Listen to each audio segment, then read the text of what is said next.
Hello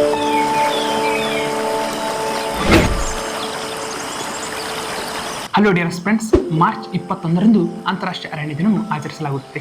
ಯಾಕೆ ಆಚರಿಸಲಾಗುತ್ತದೆ ಅಂದರೆ ಕಾಡುಗಳ ಬಗ್ಗೆ ಜಾಗೃತಿ ಮೂಡಿಸಲು. ವಿಶ್ವಸಂಸ್ಥೆಯು 2012ರಿಂದ ಆಚರಿಸುತ್ತಾ ಬಂದಿದೆ.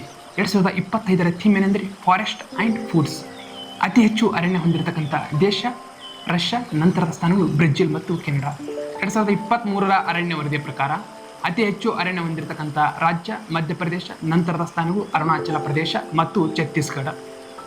ಕರ್ನಾಟಕ ಆರ್ಥಿಕ ಸಮೀಕ್ಷೆ 2024 ಮತ್ತು 25ರ ಪ್ರಕಾರ ಕರ್ನಾಟಕವು ಶೇಕಡಾ 21.21ರಷ್ಟು ಅರಣ್ಯವನ್ನು ಹೊಂದಿದೆ. ವಿಸ್ತೀರ್ಣವಾರು ಅತಿ ಹೆಚ್ಚು ಅರಣ್ಯ ಹೊಂದಿರತಕ್ಕಂಥ ಜಿಲ್ಲೆ ಉತ್ತರ ಕನ್ನಡ ಮತ್ತು ಅತಿ ಕಡಿಮೆ ಅರಣ್ಯ ಹೊಂದಿರತಕ್ಕಂಥ ಜಿಲ್ಲೆ ತ್ರಿಪುರ.